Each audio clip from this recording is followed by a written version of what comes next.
Hello बच्चा party, कैसे हैं सभी लोग। आई होप कि सब बढ़िया होंगे एंड पढ़ाई लिखाई कर रहे होंगे। So welcome back to the channel. My name is Tapur Omar and in today's video we are going to start our new chapter, chapter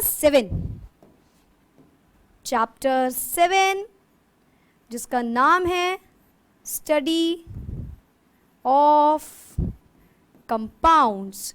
तो भाई ये चैप्टर देख के ही बड़ा ही मज़ा आया होगा, ऐसा लगा होगा, फील आया होगा, अरे यार क्या हम बोर्ड में हैं।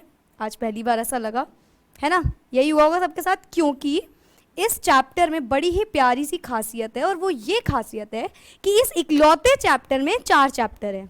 ठीक है, दुख दर्द पीड़ा, इस इकलौते चैप्टर के 4 चैप्टर हैं, जिनमें से पहला है हमारा HCl। करेक्ट है।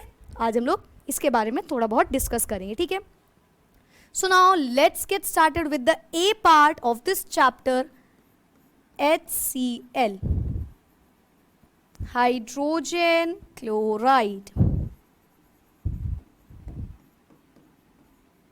ओके ठीक है, तो आज हम लोग को इसके बारे में डिस्कस करना है। सबसे पहले कोई भी हम लोग केमिस्ट्री में चैप्टर स्टार्ट होता है, क्या एक ज़िंदगी में आपको सबसे अच्छी केमिस्ट्री में क्या चीज़ दिखती है? रिएक्शंस। सिंपल सी बात है। तो ये HCl जो है, पहले आप गैस के बारे में पढ़ोगे, आपको भी बात पता होगा भाई, सबको पता होगा HCl गैस भी बोलते हैं और HCl एसिड भी बोलते हैं, है ना, ये बात करेक्ट है, सबको पता होगा, गैस भी और एसिड भी दोनों सुना होगा सबने, राइट। तो आज हम लोग डिस्कस करेंगे गैस की प्रिपरेशन, HCl गैस कैसे प्रिपेयर होती है। ठीक है, HCl गैस की प्रिपरेशन के बारे में जानेंगे और उसी के थ्रू लेबोरेटरी प्रिपरेशन जानेंगे, which is very important, very very important. ठीक है, फिलहाल तो ये जो HCl है बच्चों, ये जो HCl है ये फ्री स्टेट में भी पाई जाती है ना, फ्री स्टेट जैसे कि वॉल्केनिक वगैरह में, एनिमल्स जूसेस वगैरह में, तो ये उसमें पाई जाती है फ्री स्टेट में। ठीक है, तो आज हम लोग ये गैस की बात कर रही हूँ मैं, एसिड की नहीं। ठीक है, HCl गैस की बात हो रही है केवल। नाउ इसी HCl के बारे में अगर हम बात करें कि ये मतलब इसकी कैसी, अगर मैं पूछूँ प्रिपरेशन के बारे में, तो इसके प्रिपरेशन 2 टाइप से हो सकती है। ठीक है, प्रिपरेशन में 2 टाइप हो सकते हैं। पहला टाइप ये होता है बच्चों कि या तो हम इसको प्रिपेयर करें डायरेक्ट कॉम्बिनेशन रिएक्शन से, बाय डायरेक्ट कॉम्बिनेशन। ठीक है भाई, कोई भी चीज़ डायरेक्ट कॉम्बिनेशन से कैसे होती है, उसके दोनों एलिमेंट को लेके मिला दो, 2 3 जितने भी हो। ठीक है, बताते हैं। सेकंड क्या प्रिपेयर कर सकते हैं, कैसे? सेकंड प्रिपरेशन इसकी होती है किसी भी मेटालिक क्लोराइड को लेके, किसी भी मेटालिक क्लोराइड को ले लेना है हमें with any of the acid, तो हमें मिल जाएगा हमारा HCl गैस। तो 2 चीज़ों से हो सकता है, या तो डायरेक्ट या तो मेटालिक क्लोराइड के पैसेज से। ठीक है, सबसे पहले बात करते हैं डायरेक्ट की। डायरेक्ट कॉम्बिनेशन रिएक्शन या डायरेक्ट रिएक्शन, इसमें क्या होगा? अच्छा, कॉम्बिनेशन मतलब सबको पता होगा यार, 9th क्लास में आप लोगों ने इसकी पूरा चैप्टर में ये इक्वेशंस वगैरह, रिएक्शंस वगैरह बहुत अच्छे से पता होगा। फिर भी यहाँ पे समझ लो, कॉम्बिनेशन मतलब कंबाइन होना, ये बात सबको पता है। हाँ मैम, बहुत बहुत बहुत नई बात आपने बताई है। चलो, डायरेक्ट कॉम्बिनेशन मतलब डायरेक्टली कंबाइन हो जाए। वाह मैम वाह। तो कॉम्बिनेशन का मतलब आप क्या जानते हो? मिलना। अगर मैं बोलूँ एक एलिमेंट A है, वो एक एलिमेंट B के साथ, एक एलिमेंट A दूसरे एलिमेंट B के साथ कंबाइन हुआ और उसने बना दिया AB प्रोडक्ट, तो ये बात सबको पता है कि हाँ भाई ये हमारा प्रोडक्ट है और ये हमारे रिएक्टेंट्स हैं। करेक्ट।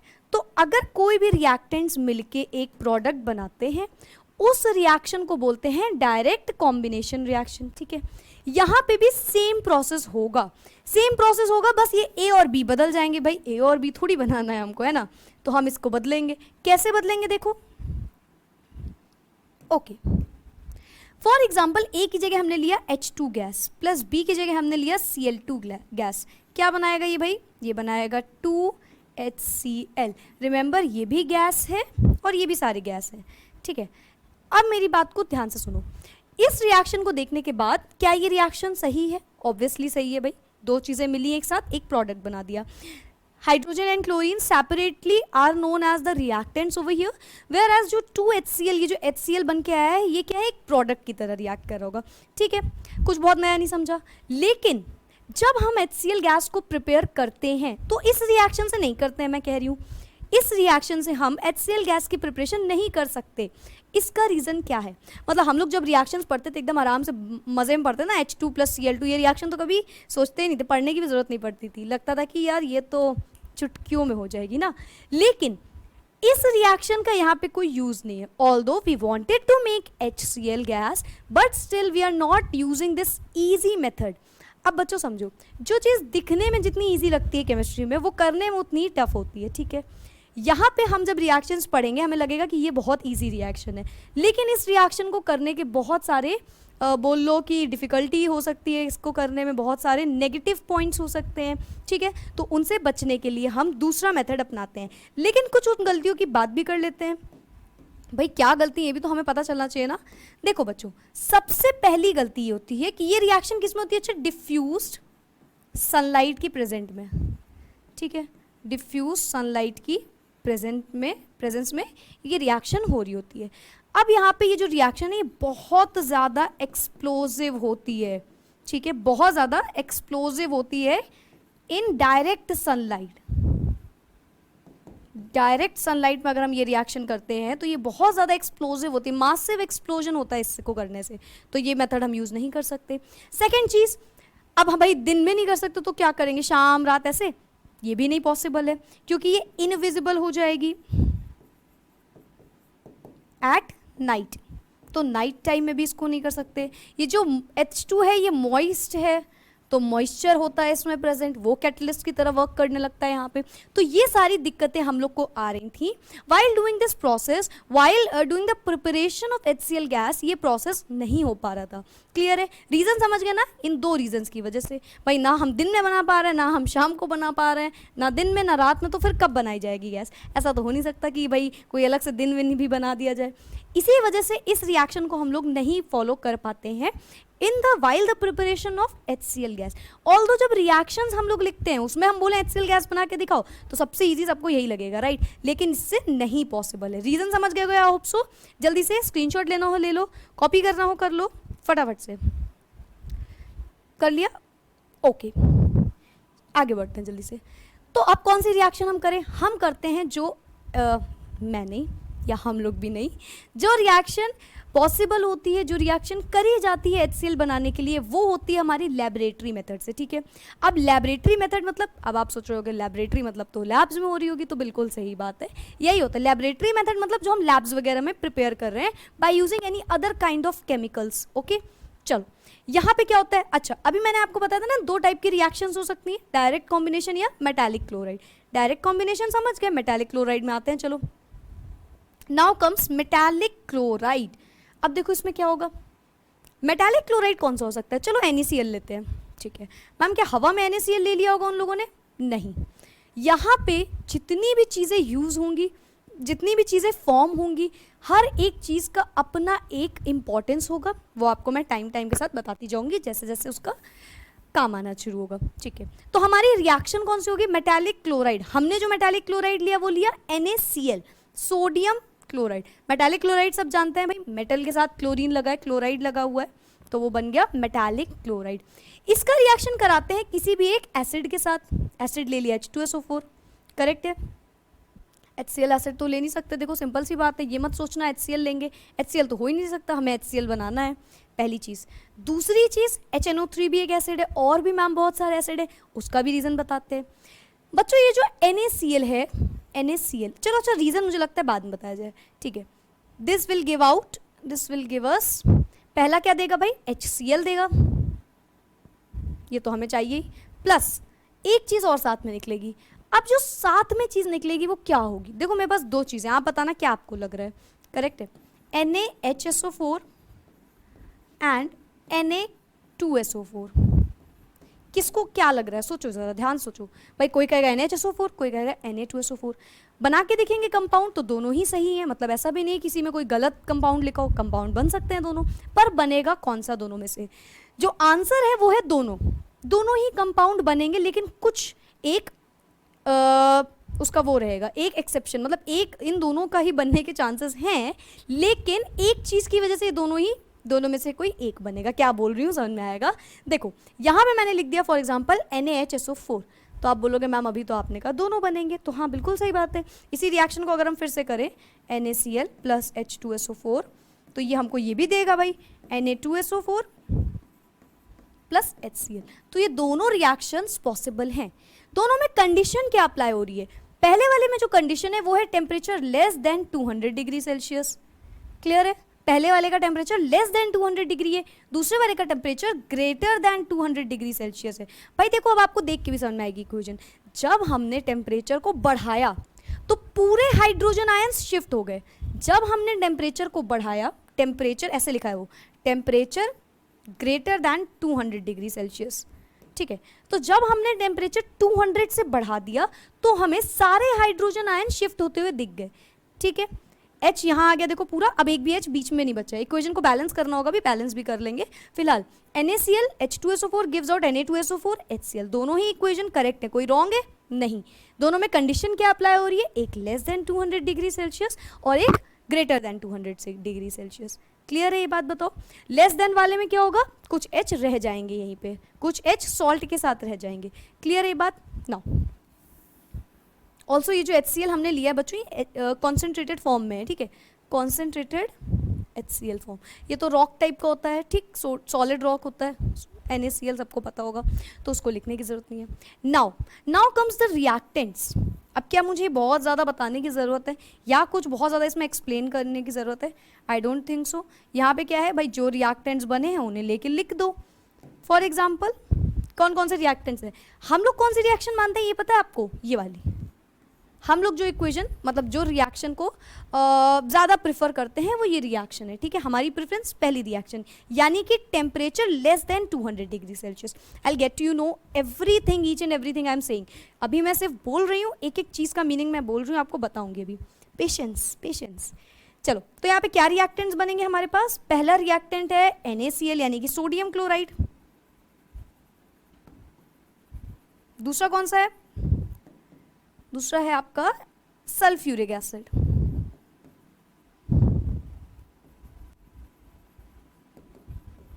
ठीक, तो ये हमारे दो रिएक्टेंट्स हो गए। प्रोडक्ट क्या क्या बन रहा है बेटा? Sodium bisulphate and hydrochloric gas, HCl gas, ठीक है। तो ये सारी बातें हो गई, इसमें किसी को कोई कंफ्यूजन नहीं होगी। सबको पता चल गया होगा क्या रिएक्शन है। मेटालिक क्लोराइड लिया, साथ में एक एसिड ले लिया। फिर सबको पता चल गया होगा रिएक्टेंट्स क्या है, और फिर सबको पता चल गया होगा प्रोडक्ट्स क्या है। अब आते हैं नेक्स्ट चीज़ पे, प्रोसीजर। क्या प्रोसीजर होगा? ये जो HCl गैस है, मैं थोड़ा फील नहीं ला पा रही हूँ ना उसका, एकदम जो वो डायग्राम वाइग्राम बना रहता है, चलो उसको भी थोड़ा सा बना देते हैं यहाँ पे। ये रहा हमारा एक जार, बहुत ही सुंदर जार है। ये रहा जार, एक ये होता है यहाँ पे, एक ये होता है यहाँ पे, और ये जार थोड़ा बंद हो जाता है। मेरी ड्राइंग को थोड़ा सा आप लोग नज़रअंदाज करिएगा। ओके, सीधा लग रहा है थोड़ा थोड़ा। इसके साथ यहाँ पे बना होता है हमारा एक कंटेनर, यहाँ पे बना होता है दूसरा कंटेनर, ठीक है। ये सब आपस में कनेक्टेड होते हैं, ठीक है। ओके, अभी इसको मैं ज़्यादा नहीं करूँगी, नहीं तो ख़राब हो जाएगा। ये हमारा मान लो जार वाई, ये है jar A, this is jar या फ्लास्क एक्स, ठीक। ये हो गए हमारे जार सारे, ठीक है। नाउ करना क्या है भाई, यहाँ पे क्या है? Sodium chloride. यहाँ क्या है? सोडियम क्लोराइड जो हमने डाला है, ठीक है। साथ में सल्फ्यूरिक एसिड भी हम लोग ऐड कर रहे हैं, ठीक। इस वाले जार में है सल्फ्यूरिक एसिड। अभी बताएंगे भाई कौन से जार में क्या है और क्या नहीं। और ये क्या है? ये हमारी फाइनली HCl गैस निकलेगी यहाँ से, ठीक है। तो ये हमारी पूरा हमारा क्या है, ये इस तरीके से कुछ preparation, laboratory preparation of HCl gas होती है। ऐसा मत बनाना, मार्क्स कट जाएंगे, ठीक है। इनिशियली हम लोग करेंगे क्या, हो क्या रहा होगा यहाँ पे? हम इसको हीट कर रहे होते हैं।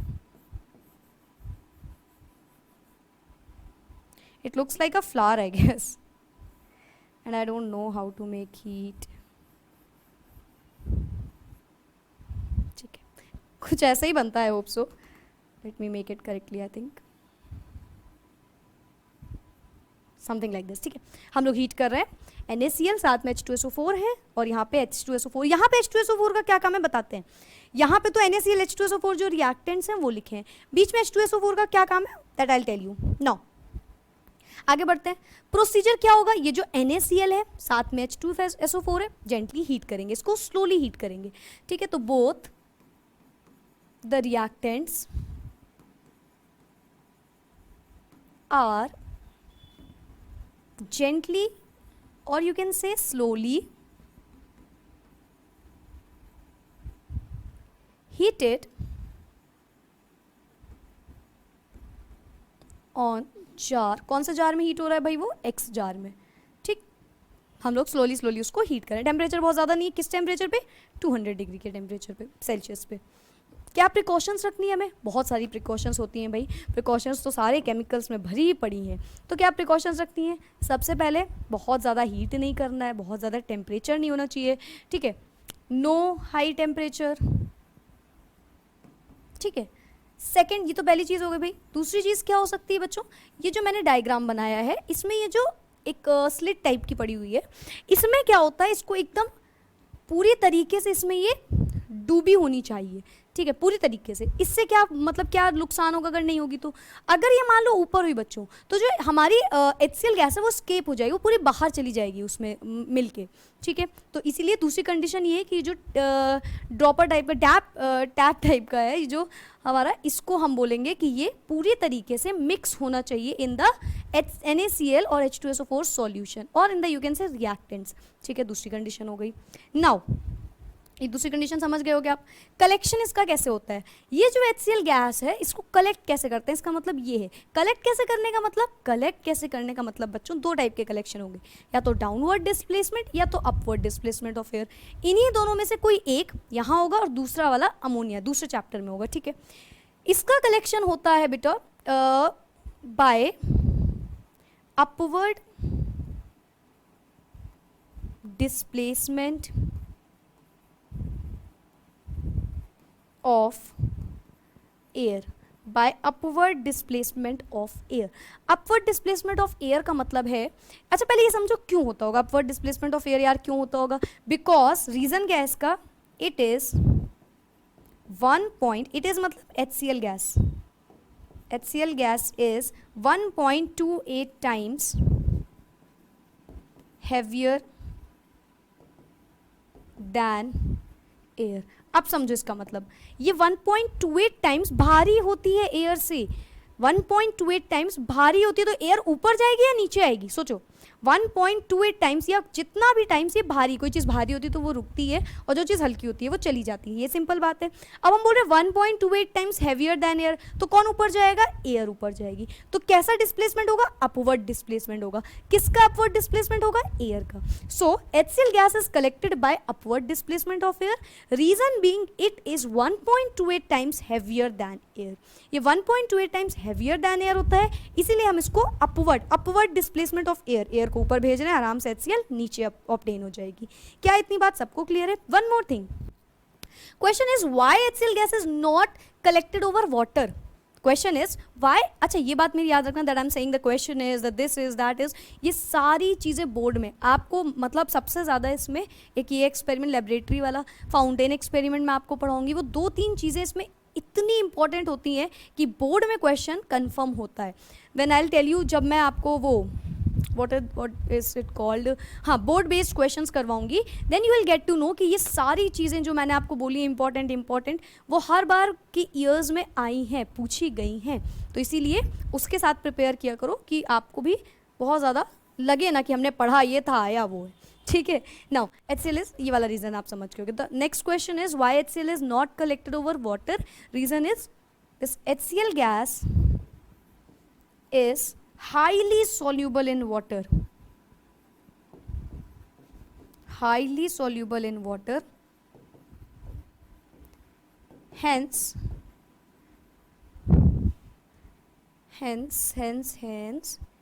it is not collected over water.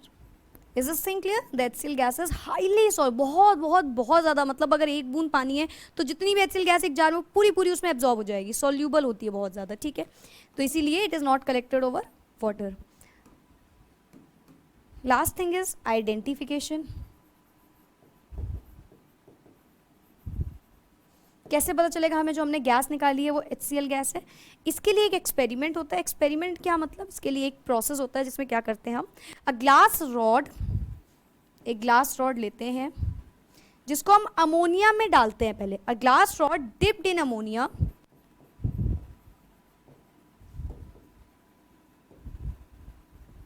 Is, ये नोट करते जाना आप लोग साथ में, विजिबल है ना? हाँ चलो थोड़ा सा और ऊपर करते हैं, करेक्ट है। Is a glass rod dipped in ammonia is brought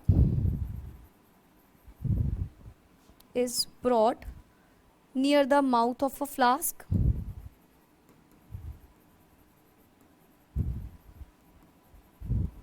ठीक है। अगर वो, if the gas obtained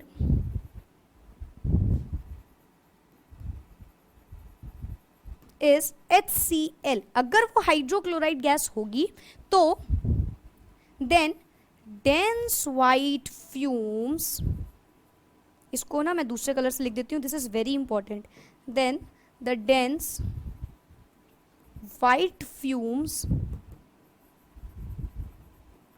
of ammonium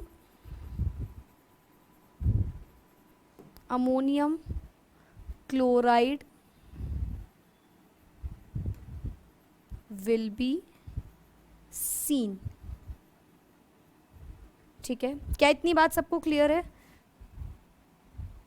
इसको थोड़ा सा ऊपर करना पड़ेगा, आई hope so it is clearly visible, yes, ठीक है। हमने ग्लास रॉड को डिप किया अमोनिया में और उसको लेके आए कहाँ पे, कौन से वाले जार में लेके आए होंगे? जार वाई में लेके आए होंगे, ठीक है, जार वाई में लेके आए होंगे।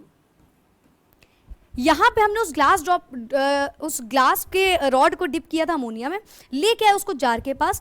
अगर उसमें से, अगर वो जो गैस ऑब्टेन हुई है वो HCl गैस है, तो हमें डेंस वाइट फ्यूम्स दिखेंगी अमोनियम क्लोराइड की। क्या दिखेगा हमें? Dense white fumes of ammonium chloride is obtained और इज सीन, ठीक है, देखने को मिलेगी। क्या यहाँ तक की बात सबको क्लियर है? इसकी रिएक्शन कैसे हो रही होगी भाई? हमने NH3 डाला था, हमने NH3 उस ग्लास रॉड में डिप किया था, जो ग्लास रॉड है उसको डिप किया था अमोनिया में, NH3 में। तो अगर वो HCl से कांटेक्ट करेगी, मिलेगी HCl से, तो ये हमें दे देगी NH4Cl। यही होता है बच्चों ammonium chloride, this is ammonium chloride, correct है, दिस इज अमोनियम क्लोराइड। क्या दिखेंगी इसकी हमें दिखेंगी डेंस वाइट फ्यूम्स। क्या यहाँ तक की बात सबको याद होती जा रही है? याद करते जाओ साथ में, इतना नहीं कि अभी हम कर लेंगे, पढ़ लेंगे, अगली बार हम याद कर लेंगे, ऐसा नहीं करना है, ठीक है। याद करते जाओ साथ में, होप सो ये सारी बातें क्लियर होंगी। फिर से मैं एक बार रिवाइज करवाती हूँ। प्रोसीजर आप समझ गए होगे भाई। Both the reactants are gently slowly heated on the jar. Precaution क्या है? टेम्परेचर ज़्यादा नहीं होना चाहिए, जो टिप है पूरी वो करेक्टली मतलब डिप होनी चाहिए उस वाले सॉल्यूशन में, NaCl में। कलेक्शन इसका कैसा होता है? अपवर्ड डिस्प्लेसमेंट ऑफ एयर से। रीजन क्या है? It is 1.28 times heavier than air. Next चीज, यहाँ वाली बात हो गई, यहाँ वाली बात हो गई, ये वाली बात, HCl गैस सॉल्यूबल होती है वाटर में इतनी ज़्यादा कि हम इसको, it is not collected over water, ठीक है। नेक्स्ट आइडेंटिफिकेशन, अमोनिया की रॉड को डिप, पहले ग्लास रॉड को डिप किया अमोनिया में, लेके आए उसको गैस के पास जहां हमने गैस ऑब्टेन करी थी। अगर डेंस वाइट फ्यूम्स निकल आई अमोनियम क्लोराइड की, तो हमें पता चल जाएगा कि the gas obtained in the jar is hydrochloride gas. Is this thing clear? यहाँ पे एक चीज और होती है बच्चों, यहाँ पे ड्राइंग एजेंट भी एक यूज होता है, एक ड्राइंग एजेंट यूज होता है जिसका नाम होता है H2SO4। यहाँ पे जो ड्राइंग एजेंट यूज होगा वो होगा हमारा सल्फ्यूरिक एसिड। अब एक एक करके सारी बातों को मैं बताऊंगी, क्यों मैंने लिखा, क्या रीज़न है उसका। फॉर एग्जाम्पल, सबसे पहली चीज़ हमने क्या ली, यहाँ तो आप समझ गए होगे भाई ये रिएक्शन तो हमारी पॉसिबल नहीं है क्योंकि ये इन सब रीजंस की वजह से। फिर हम लोगों ने देखा कि हमने NaCl लिया एंड H2SO4 लिया, दोनों को ही क्यों लिया, चलो जानते हैं। दोनों को ही क्यों लिया? देखो NaCl का रीजन क्या है, अब सारे रीजन पढ़ोगे आप, ठीक। सबसे पहला रीजन है भाई हमने NaCl क्यों लिया, यहीं से शुरुआत है और ये क्यों लिया। देखो बच्चों ये जो NaCl होता है ऑल तो बहुत सारे मेटालिक क्लोराइड्स हम ले सकते थे, बट ये NaCl बहुत चीप होता है, बहुत ईजिली अवेलेबल होता है। दोनों ही रीज़न इसको इस काबिल बनाती हैं कि हम इसको यूज़ करते हैं, ठीक है। Because it is easily available, cheap, it is cheap and easily available, दोनों ही रीज़न इसकी वजह से हम इसको यूज़ करते हैं, ठीक है। फिर हमने क्या लिया भाई, H2SO4 लिया, H2SO4। अब H2SO4 क्यों लिया? H2SO4 बच्चों एक नॉन वॉलेटाइल एसिड होता है, दिस इज नॉन, और ये बहुत अच्छे से याद करना, अभी बहुत बातें इसमें होंगी, अब जब 4 चैप्टर पढ़ोगे हर जगह इसका जिक्र होगा कहीं ना कहीं, because it is non volatile acid. कैसा होता है ये? नॉन वॉलेटाइल एसिड होता है। कैसा एसिड होता है? Non volatile. वॉलेटाइल का मतलब आप क्या समझते हो? सोचो, वॉलेटाइल मतलब क्या होता है? जो वेपर्स के फॉर्म में उड़ जाए, मतलब उड़ जाए, भाप बन जाए, राइट, वही तो होता है वॉलेटाइल। ये कैसा होता है? नॉन वॉलेटाइल होता है, तो ये वेपर्स के फॉर्म में बनेगा ही नहीं। भाई हम अगर कोई ऐसा एसिड डाल दे जो वेपर्स के फॉर्म में उड़ जाए, तो हमारी HCl गैस निकालने का फायदा क्या हुआ? वो ऑब्टेन ही नहीं हो पाएगी। So that is why we use H2SO4 because it is non volatile, ठीक है। Second thing, it has a high melting point, sorry high boiling point, बहुत ज़्यादा इसका बॉइलिंग पॉइंट हाई होता है, इस वजह से भी इसको लिया जाता है। लेकिन मेन रीजन क्या बोलोगे? Main reason is H2SO4 is a non volatile acid. Why this is the main reason? Because the question arises why not HNO3, why not HNO3, ये एसिड क्यों नहीं लिया? क्योंकि इसका रीजन है that it is a volatile acid, it is a volatile acid. Time के साथ साथ ये एसिड वॉलेटाइल होता जाता है, वेपर्स के फॉर्म में कन्वर्ट होता जाता है, तो इसके यूज़ करने से हमें नुकसान होगा। तो इसीलिए मैं बोल रही हूँ ये नॉन वॉलेटाइल वाला ज़्यादा ज़रूरी है as compare to boiling point वाला, क्योंकि HNO3 इसीलिए नहीं यूज़ किया जाता है because it is a non volatile acid, sorry volatile acid. Correct है? होप सो ये बात आपको क्लियर हो गई होगी। तो आपको पता चल गया होगा NaCl चीप होता है, ईजिली अवेलेबल होता है, तो हमने इसको यूज़ किया। ये हमारा नॉन वॉलेटाइल एसिड होता है एंड हाई बॉइलिंग पॉइंट, ये भी याद कर सकते हो आप, दोनों चीज़ें करेक्ट है, ठीक। Why not HNO3? Because it is volatile acid. यहाँ तक की बात सबको क्लियर हो गई होगी, I hope so, there is no problem. Just a second, okay चल रहा है भाई, कभी कभी रुक जाता है तो फिर मेरा पूरी मेहनत बर्बाद चली जाती है, ठीक है। यहाँ तक की बात क्लियर हो गई होगी। अब देखो क्या है, अच्छा रिएक्टेंट्स और प्रोडक्ट में किसी को दिक्कत नहीं होगी, कोई ये मत बोलना कि ये रिएक्टेंट और ये प्रोडक्ट क्यों बन रहा है। भाई सिंपल सी बात है, ये रिएक्शन लिए तो ये रिएक्टेंट और ये प्रोडक्ट निकल के आ गए, ठीक है। अब इसी में आपको एक चीज़ और दिख रही है, टेम्परेचर। हमने ये वाली इक्वेशन यूज़ करी है, ना कि ये वाली। इसका रीज़न क्या है? ये हमने यूज़ नहीं करी, इसका रीज़न क्या है? इसका रीज़न ये है बच्चों, जब हम टेम्परेचर को, दो रिएक्शंस हमारी बनी, ऐसे समझो, NaCl प्लस H2SO4 ने दिया NaHSO4 प्लस HCl, करेक्ट है। दूसरी हमने रिएक्शन ली, इसमें था लेस देन 200 डिग्री सेल्सियस। तो अगर हम बोले टेम्परेचर की बात करें, टेम्परेचर, तो हमने टेम्परेचर कितना लिया है? आई होप सो आप ऊपर की चीज़ें लिखते जा रहे हो, तो मैं इसको थोड़ा सा मिनिमाइज करती जा रही हूँ, ठीक है, ठीक है। नाउ अब सोचो आप, ये जो टेम्परेचर हमने लिया है बच्चों, ये कैसा है? ये है लेस देन 200 डिग्री सेल्सियस। तो why the temperature we have taken is less than 200 degree Celsius? Why the temperature we have taken is less than 200 degree Celsius? Reason is, इतने पहले तो सबसे मुझे एक सिंपल सी बात बताओ, मैं आपको बोलूँ जाओ जाके आपको चॉकलेट खानी है, मैंने आपको 10 रुपये दिए, अब वो चॉकलेट 10 की आती है, ठीक है, 10 की भी आती है और 5 की भी आती है। आप खुद से सोचो, आप बोलोगे कि नहीं नहीं 10 हटा लो 5 दे दो, ऐसा तो कोई नहीं करता, करेक्ट है। ज़्यादा भी होगा तो भी, अब आपको भाई बुक खरीदनी है फॉर एग्जांपल कोई, तो क्या कहोगे कि यार इतने की बुक इतने में आ जाएगी, सिंपल है। अब वही बुक ज़्यादा की भी मिल रही हो तो क्या फ़ायदा? अब उस बुक से पढ़ के आपको क्लास में पास ही तो होना है। वो book no matter second hand है, नो मैटर फर्स्ट हैंड है। Are you getting my point? अगर मैं आपसे बोलूँ कि आपको अपने भाई की बुक लेनी है या तो आपको मार्केट से बुक लेनी है, दोनों ही बुक सेम है, दोनों ही बुक पढ़ के आपको एट द एंड रिजल्ट यही मिलेगा कि आपके मार्क्स, करेक्ट है। दोनों में से आपसे मैं बोलूँ आप क्या प्रेफर करोगे? कुछ बच्चे बोल भी देते हैं यार कि हमको तो नई बुक चाहिए, बहुत लोग ऐसा होते हैं अपनी, ठीक है, बुक से पढ़ के यार आपको पास होना है, अब बुक नहीं देखी जाएगी, आपका दिमाग देखा जाएगा, राइट। तो यहाँ पे इस एग्जाम्पल को पूरी तरीके से समझो। सिमिलरली अगर हम 200 डिग्री से लेस में ये चीज़ बना पा रहे हैं तो हम क्यों ग्रेटर देन 200 डिग्री सेल्सियस का टेम्परेचर यूज़ करेंगे? अब आप बात समझ रहोगे। एट दी एंड रिजल्ट हमें क्या चाहिए? HCl गैस चाहिए। तो हमें क्या फ़र्क पड़ेगा कि वो लेस देन ले रहे हैं 200? अब ये जो ग्रेटर देन ले रहे हैं इससे कई दिक्कतें हो जाती हैं। टेम्परेचर, अब मान लो हमने रखा temperature when we put temperature greater than 200 degree Celsius. अब इससे कई नुकसान शुरू हो जाएंगे, ठीक है। पहला नुकसान, फ्यूल इज वेस्टेड। क्या ये बात गलत है कि फ्यूल वेस्ट होगा? बिल्कुल सही बात है भाई, हम बहुत ज़्यादा टेम्परेचर ले रहे हैं, हमें ज़्यादा फ्यूल डालना पड़ेगा, ज़्यादा फ्यूल हमारा वेस्ट होगा। सेकेंड थिंग, कई सारी दिक्कतें होती हैं इसकी, और यही सब बोर्ड में बच्चों क्वेश्चन इसी टाइप से आता है। इसी टाइप से मतलब रीज़न बेस्ड आएगा, ठीक है। और ये चैप्टर्स बहुत ज़्यादा आते हैं जितने भी हैं इसमें, I guess, okay. Fuel is wasted. Second problem क्या होती है इसमें? जो सेकेंड प्रॉब्लम होती है वो ये होती है कि ये ग्लास जार जो हमने लिया है, in this high temperature glass jar may crack। क्या ये हो सकता है भाई? बहुत ज़्यादा हाई टेम्परेचर ले लिया, वो जो जार हमने लिया हो सकता है वो टूट जाए इतने ज़्यादा टेम्परेचर में, ग्रेटर दैन 200 में ग्लास जार मे क्रैक। थर्ड चीज़ होती है कि ये जो NaHSO4 बना है, NaHSO4 नहीं सॉरी, जो हम लोग ले रहे थे NaCl, जब ग्रेटर वाली इक्वेशन थी, याद करो ग्रेटर वाले में क्या प्रोडक्ट बन रहा था? Na2SO4, ये सोडियम सल्फेट। तो ये जो सोडियम सल्फेट होता है, sodium sulphate forms a hard crust, बहुत ज़्यादा एक कहते हैं ना प्रेसिपिटेट होता है तो बहुत हार्ड क्रस्ट बनाता है, hard crust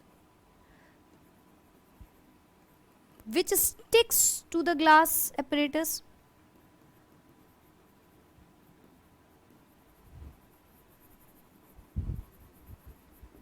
apparatus and is difficult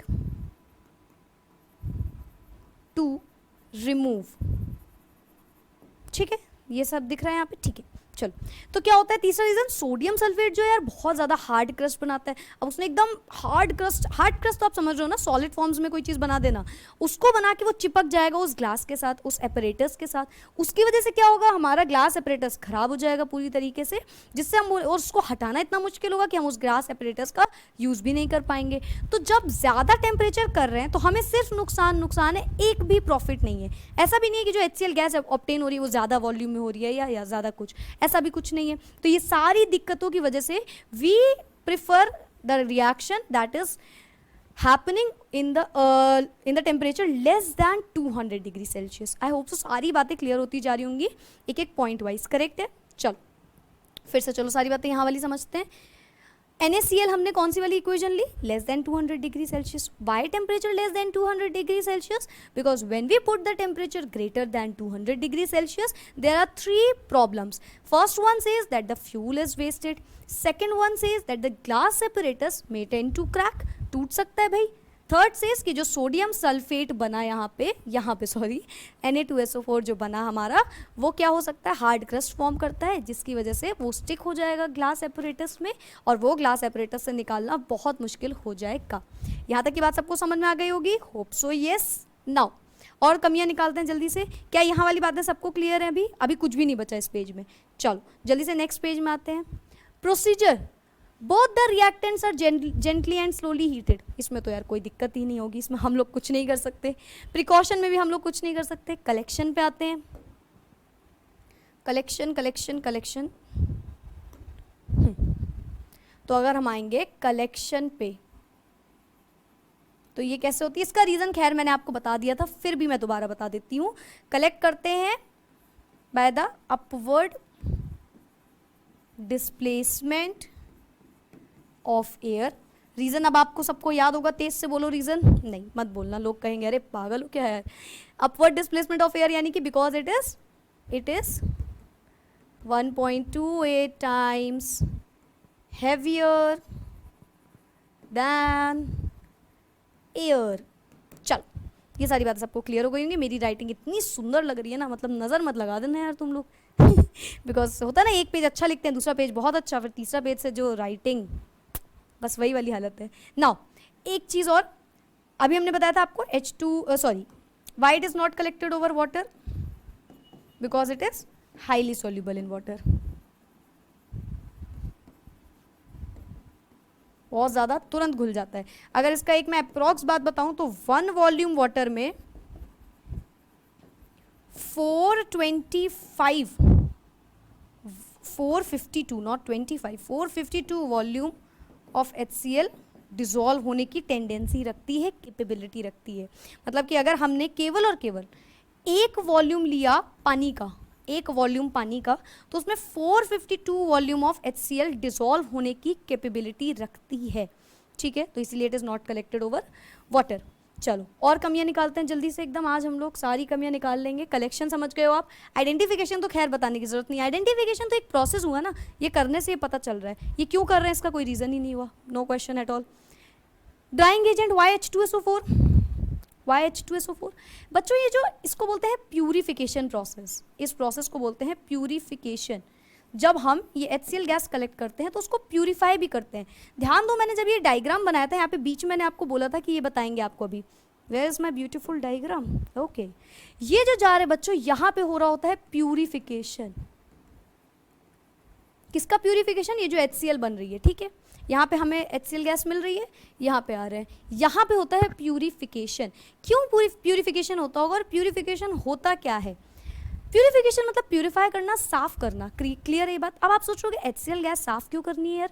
बेटा जो HCl गैस ऑब्टेन्ड हुई है वो मॉइस्ट फॉर्म में होती है, मॉइस्चर के फॉर्म में होती है, ठीक है, मतलब उसमें मॉइस्चर प्रेजेंट होता है, ये कह सकते हैं हम लोग, ठीक है। तो उसमें होता है मॉइस्चर, किसमें? जो हमें HCl गैस मिली है। तो उसको ड्राई करने के लिए हम यूज करते हैं ड्राइंग एजेंट, तभी इसको बोलते हैं ड्राइंग एजेंट। ड्राइंग एजेंट मतलब सुखा दे, उसको प्यूरिफाई करने का मतलब सुखा दे, उसका मॉइस्चर हटा दे। और यहाँ पे जो ड्राइंग एजेंट यूज होता है वो होता है H2SO4। Now the question arises, there are some other drying agents as well, जैसे कि फॉर एग्जाम्पल फॉर एग्जाम्पल एक होता है क्विकलाइन, क्विकलाइन जिसको बोलते हैं CaO, ठीक है, ये भी एक ड्राइंग एजेंट होता है। एक होता है फॉस्फोरस पेंटॉक्साइड, जिसको हम बोलते हैं P2O5, ये भी बहुत अच्छा ड्राइंग एजेंट होता है। Why these drying agents are not used? Why these drying agents are not being used? इनको क्यों नहीं यूज कर रहे हैं बच्चों? इसका रीजन क्या होता है? हमें जो ड्राइंग एजेंट यूज करना है उसका काम क्या है, हमें क्यों ड्राइंग एजेंट यूज क्यों करना है? ये सोचो, इट इज चलिंग हमें क्यों यूज करना है? क्योंकि हम चाहते हैं ड्राइंग एजेंट ड्राई कर दे हमारी गैस को, उससे मॉइस्चर हटा दे। ये जो हमारे ड्राइंग एजेंट्स हैं ये मॉइस्चर तो हटाते हैं, साथ ही में ये रिएक्ट कर जाते हैं HCl के साथ, ये और यहाँ पे P2O5, ये दोनों ही रिएक्ट कर जाते हैं HCl गैस जो हमने बनाई है। अब क्या होगा? हमने इतनी मेहनत करके जो HCl गैस बनाई है वो इसके साथ मिल जाएगी और कोई नया कंपाउंड फॉर्म कर लेगी। तो मतलब जितना हमने किया वो सब ऐसी की उसकी वैसी हो गई और हमें जो HCl गैस ऑब्टेन होनी थी वो बनते बनते रह गई, ठीक है। For example, just for an example, CaO को ऐड कर देते हैं HCl में, तो ये बना देता है CaCl2 प्लस H2O, ठीक है। I am not balancing the equation, you can. Calcium एक है, कैल्शियम एक है, ऑक्सीजन एक है, ऑक्सीजन एक है, H2C, चलो बैलेंस भी हो गई मेरे ख्याल से। तो ये बन जाता है। सिमिलरली आप इसकी रिएक्शन कर सकते हो ना पेंटॉक्साइड की, तो ये काम हो जाता है यहाँ पे। इसीलिए why other drying agents are not use? Because H2SO4 is a drying agent that you can say remove the moisture of HCl gas and did not react with it. उसका मॉइस्चर तो हटाता है पर उसके साथ रिएक्ट नहीं करता।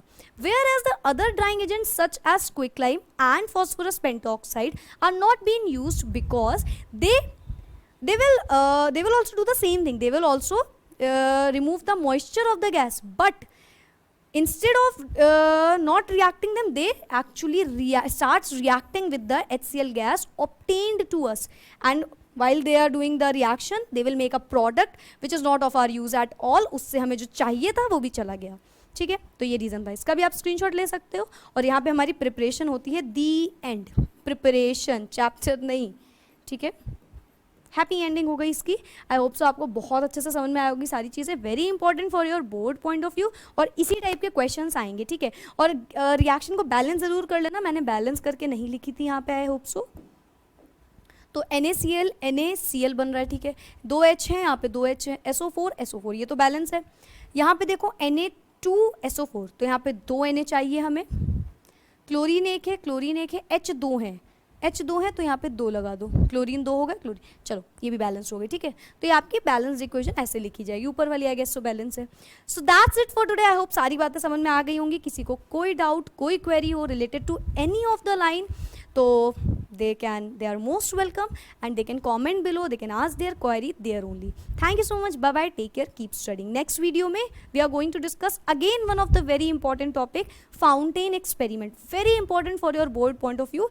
Like it is 50, 60, 80% sure कि वो क्वेश्चन आता ही है. वो क्वेश्चन बहुत इंपॉर्टेंट होता है. उसमें बहुत ज़्यादा चीज़ें आपको पता चलेंगी क्या होता है क्या नहीं. तो मिलते हैं नेक्स्ट वीडियो में. Bye bye. Take care.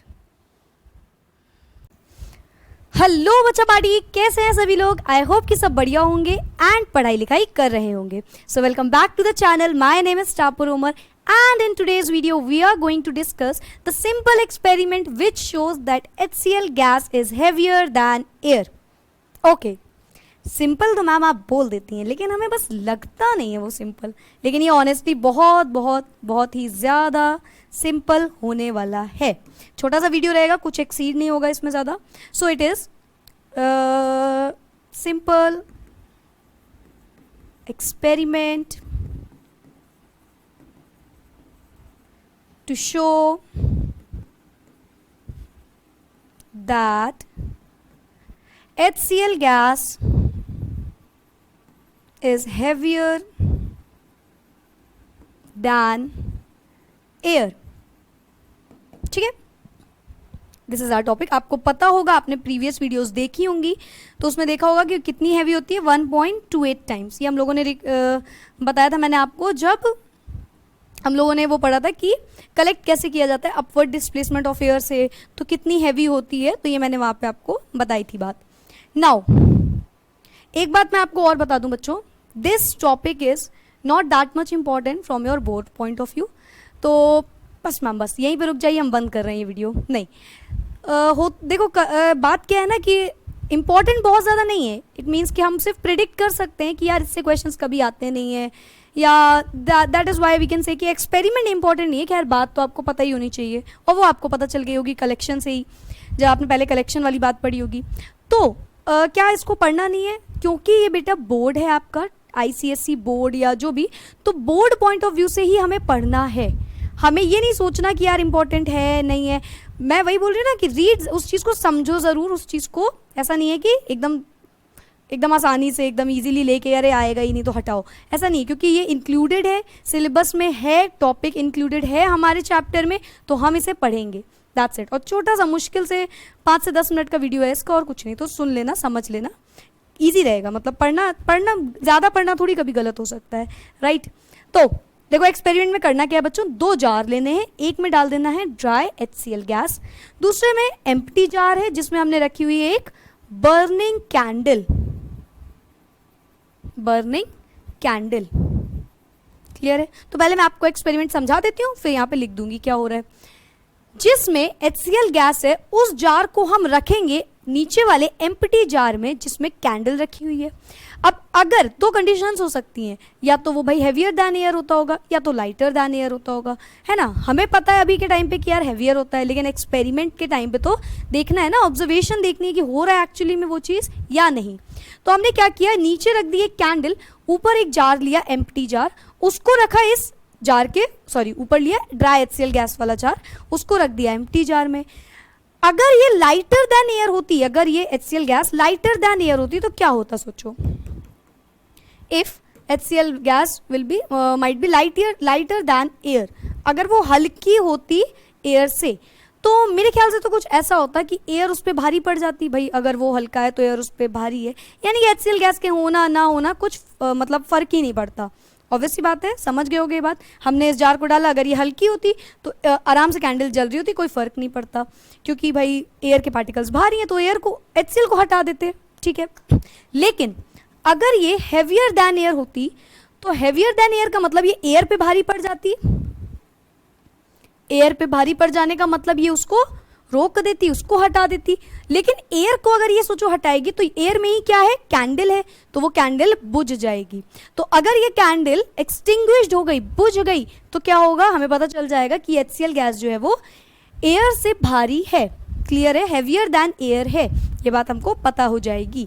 तो इस एक्सपेरिमेंट में हम करते क्या है, सिंपली एपरेटस 2 लेते हैं जो मैंने आपको अभी अभी बताए, जिनमें से पहला एपरेटस है हमारा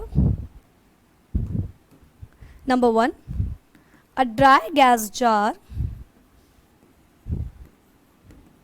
फिल्ड विद HCl गैस, है ना, ऊपर वाला जार जो HCl गैस है जिसमें। And the second is an empty jar in which is placed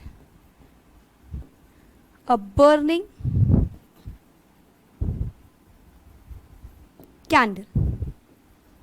clear है, यहां तक की बात सबको क्लियर होगी। पहला हमने क्या लिया, एक ड्राई गैस जार जिसमें HCl गैस रख दी, दूसरा एक एम्प्टी जार जिसमें क्या रख दिया, बर्निंग कैंडल रख दी। Now moving on to the next thing, procedure. Second thing will be procedure. किया क्या हमने, भाई उसको रख रहे हैं, सिंपल सी बात है, यही किया। मैम लिख दे रख रहे हैं, नहीं, the dry gas jar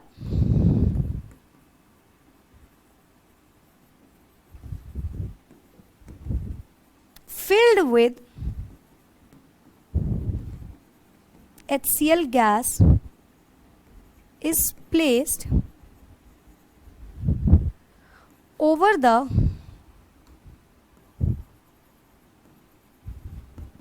lower jar in which a burning candle is placed, in which a burning candle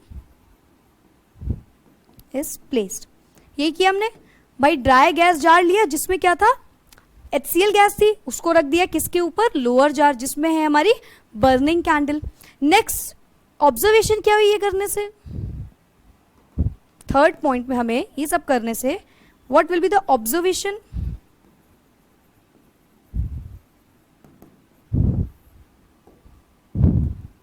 जो देखना चाहेंगे वही दिखेगा। हमें पता है HCl गैस भारी है तो वही ऑब्जर्वेशन हो गई। HCl gas being heavier than air displaces the air, उसको डिस्प्लेस कर देगी, हटा देगी, and hence the burning candle